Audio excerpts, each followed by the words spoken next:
Hey guys, Cam from 15, joining my co-host Red Wolf, and we are back with another My Hero Academia Vigilantes episode review. As this is going to be the start of many videos I need to make. Thank goodness I have an off day tomorrow. We got to catch up on Fire Force. Will be coming up next. I might have to be review my B push till Tuesday. Anyways, MHA craziness happened. We're getting some serious content Hmm. again. I don't know if we're foreshadowing that Pop Step may have feelings for Koichi. He saved her. At first, when I saw the red jacket, I'm like, did he give that jacket to Deku by chance? Because remember, Deku as a kid did have a red jacket. But no, it wasn't Deku. It was actually Pop Step. But we'll get into that. And we got a new villain killer that, let's just say, I think I have an idea of who that might actually be. And if you watch the dub, I think it actually gives it away with the voice. Yeah, and then knew the moment he started talking about conviction and all that stuff. I knew right away. Wow, he he's wow. That's all I gotta say. Wow. Anyways, let's start this episode off. So this episode kind of starts off with a little bit of flashback about Koichi and how he first got into college, and he made some good friends. He was chopping it up with the guys and these nice chicks, and it was kind of this whole thing. His boy was all kind of drunk, and they're like, "Well, where should we go next?" And Koichi's like, "We should go to my house." And Yeah, then they I go have to his place, and it's the same place. Now, obviously, his building's up top, and they're just like, what the hell is wrong with this dude? And he literally grabs this girl. And I don't fault the girl and anybody else that feels like he's weird, because let's be honest, he kind of came off kind of scary, weird, and interesting to say the least. He basically like, come on, let's go. As he's pulling this girl into the darkness, the girl's like, no, no, no, no, no. And she's like, ah. And then now he's labeled as a weirdo and everything. So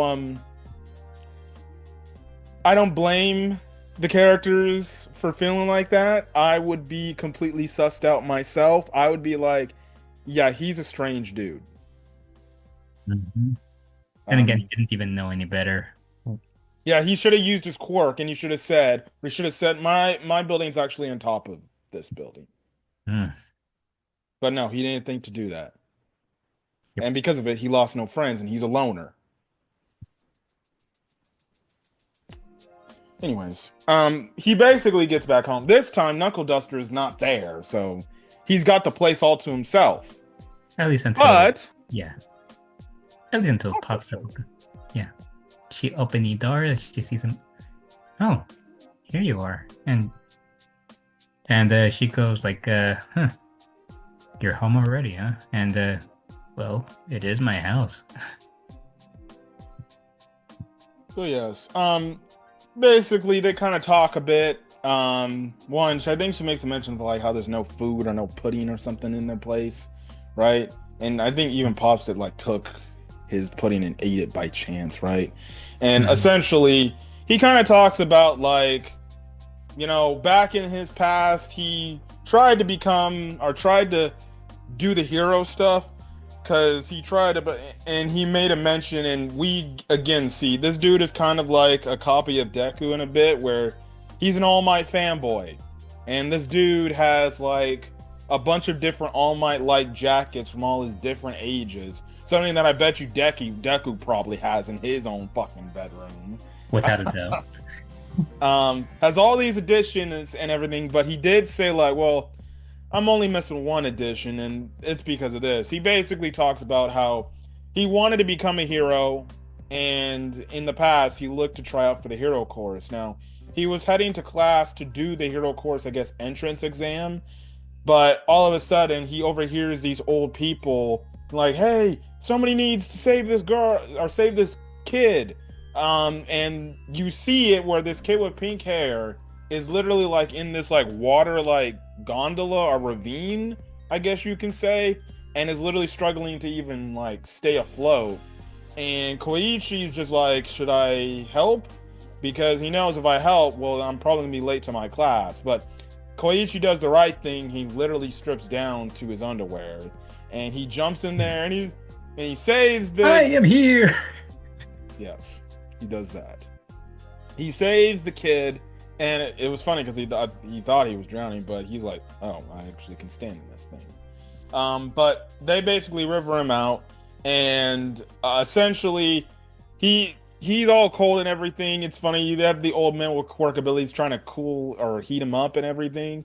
This one nice lady is like, "Hey, here's your clothes and everything," and obviously, Koichi is like, "Hey, can I have my jacket?" And he just gives it to the kid, and basically he runs off immediately so he can try to go to the hero course, but he took the because he was late. I guess he failed, but you know, he after that he didn't feel like, well, look, it's okay that I didn't become a hero as long as I helped that kid. That's what matters most. And he has this weird fantasy like this kid ended up growing up to becoming a hero, and he's an adult like, I saved that kid. And that dude was talking about like, I remember getting saved by this boy. I'm just like, what? Yeah.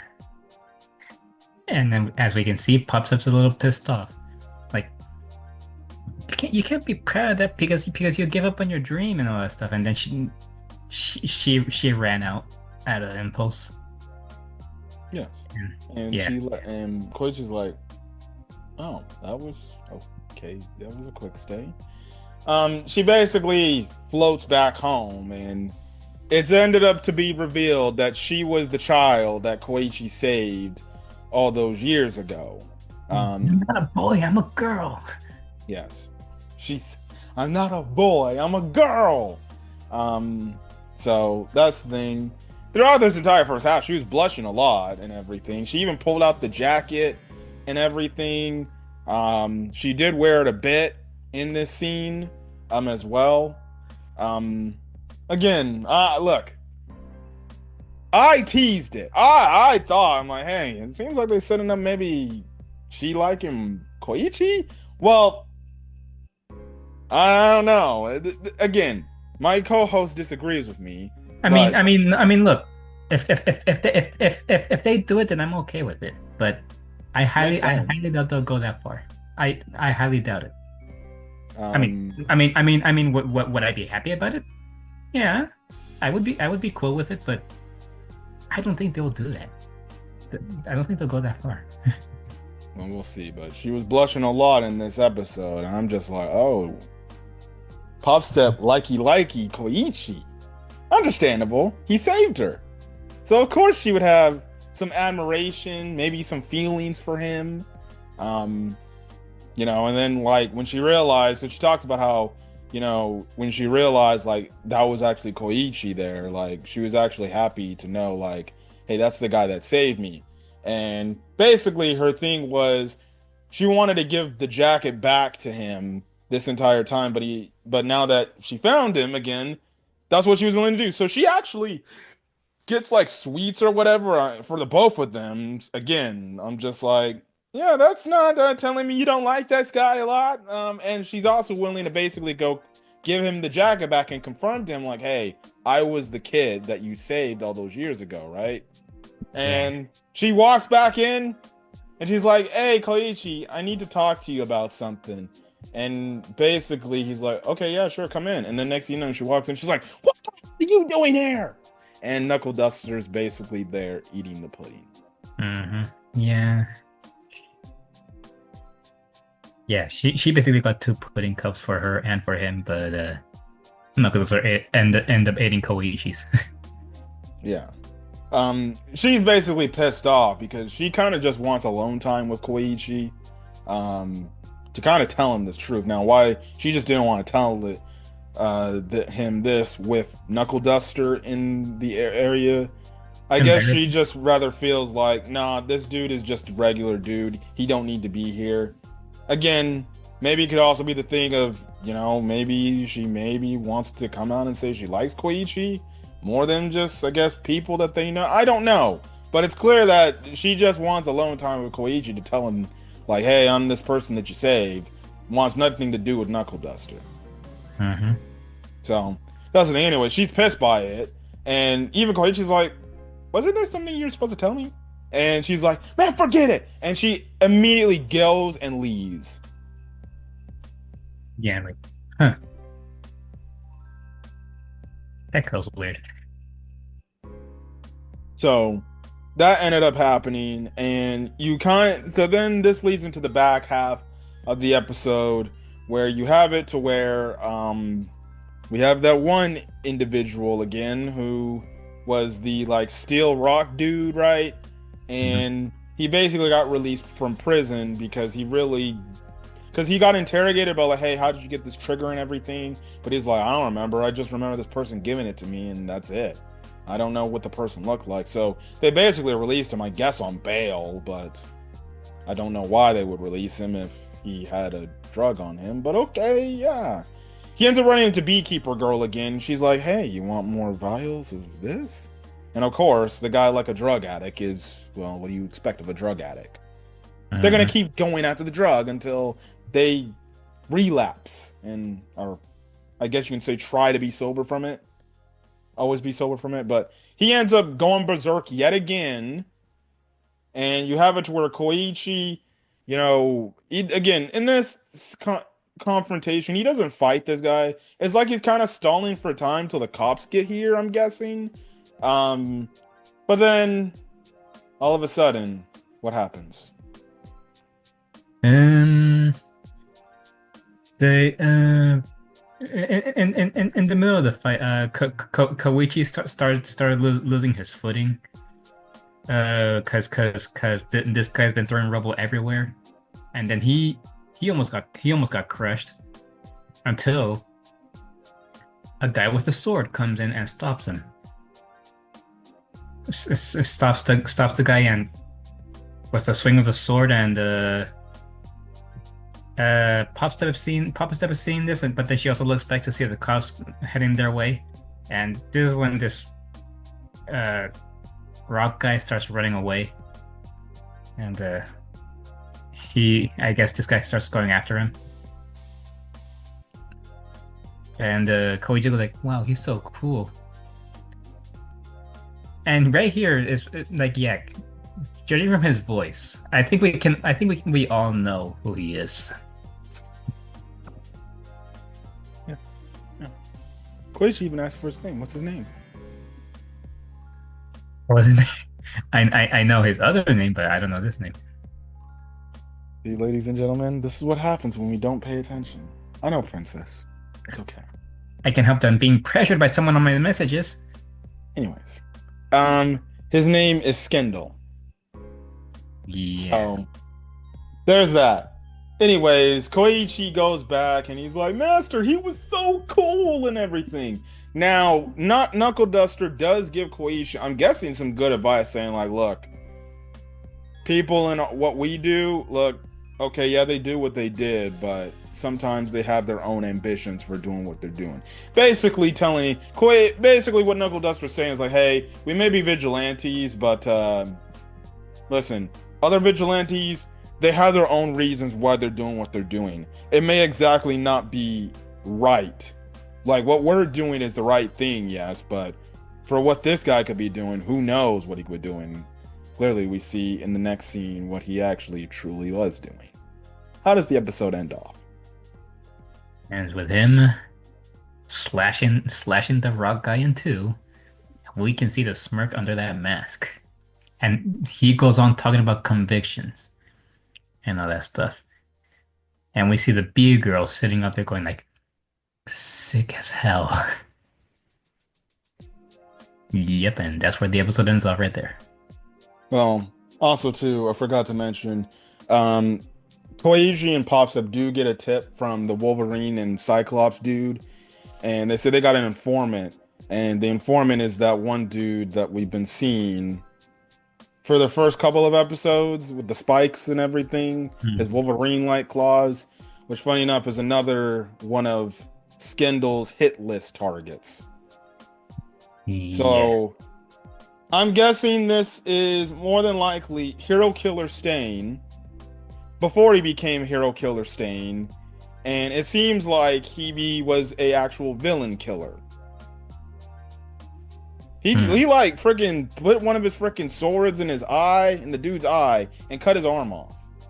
Yeah. One of the gory scenes in all of MHA, straight up. So I don't know what happened to make him turn into a hero killer. Again, we know his whole thing is he didn't like heroes because they thought they were fake and that they were all about the fame and the popularity. Now maybe we'll see it. We've already seen Ida's brother. Maybe we get him seeing like, oh, so you heroes actually aren't supposed to be doing. Again, Ida's brother's been revealed. Maybe this is where explain why he went after Ida's brother in the main show. And why he's like, you know what? I gotta take this mantra of that these damn heroes, they don't know what they're actually doing. They're not true heroes like All Might is. So I guess we'll see. Does Beekeeper have something to do with this? Maybe he changed him? I don't know. I guess we'll see. But you can clearly tell, especially if you watch the dub. And I made sure to look before I started the review. Hero Killer Stain is voice acted by Robert McCollum. When you listen to Skrendel, he sounds exactly like Robert McCollum. I feel like I feel like he's always been like that. So it's clear that Skrendel is Hero Killer Stain in the past. How he gets to that point, I guess we'll find out. But we'll see. But other than that, great episode. This is the shit I'm talking about. Let's get into the good shit now. Enough of this slow-paced shit. Anyways, that's all. Whatever you say. We're gonna get out for guys. We're probably gonna do our Fire Force review tomorrow, on Tuesday. When that gets up, who knows? But as of this recording, it's on Friday. I'm gonna record other shit that I gotta watch, stuff like that. So yeah. But anyways, if you guys like the video, leave a like. Put in the comment section your thoughts. Hit the subscribe button if you want to get more My Hero Academia content, or any other anime content. I upload to the channel, or video game content and stuff like that. Yeah, subscribe to my channel. I'm currently editing another video that I just did yesterday with another friend. It's another long one, so keep an eye out. Hit the subscribe button and hit the notification bell. You know that. Anyways, we're gonna get out of here, guys. Catch you guys in the next video. Stay safe out there. My California peeps, stay warm. It's fucking chilly outside. Normally cold. But don't worry, by Wednesday, it's going to be 90. Yeah. Wow. Yeah.